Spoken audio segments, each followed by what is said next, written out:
बहुत बार ये प्रश्न किया जाता है लोगों से कि डॉक्टर साहब, ऐसी क्या कोई दवा है जिससे हमको बेटे की प्राप्ति हो? हमारी पहले ही 2-3 बेटियां हैं, तो अब हमारे घर में पुत्र हो। देखिए, आयुर्वेद में ऐसा प्रावधान है, उसके लिए पूरा पुंसवन संस्कार है। हम बेटियों के खिलाफ नहीं हैं। देखिए, अगर घर में बेटियां हैं तो बेटा भी ज़रूरी है, और अगर बेटे हैं तो बेटी भी ज़रूरी है। दोनों ही समाज के लिए ज़रूरी हैं।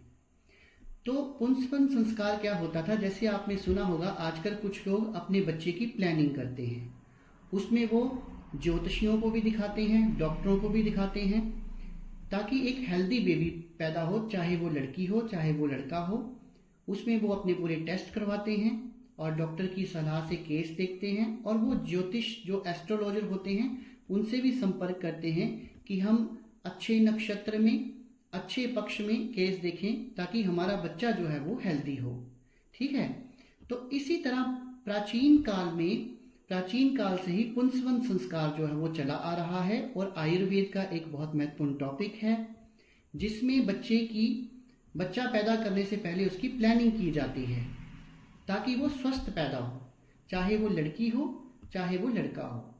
लेकिन उसमें कुछ बातें ऐसी बताई गई हैं कि अगर इस पक्ष में बच्चे को देखा जाए और किन दिनों में इकट्ठा रहा जाए तो लड़के पैदा होते हैं, और किन दिनों में इकट्ठे रहा जाए तो लड़कियां पैदा होती हैं, और कौन कौन सी औषधियां लेनी होती हैं, कौन से समय पर लेनी होती है, इसके बारे में बहुत विस्तार से है।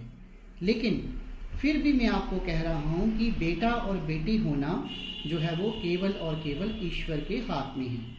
तो अगर आपके घर में बेटियां हैं तो आप चाहते हैं एक आधा बेटा हो जाए, या फिर बेटे हैं और आपके घर परिवार में कोई कन्या नहीं है तो आप चाहते हैं कि कन्या हो जाए, तो उसके बारे में पुंसवन संस्कार में पूरा प्रावधान है।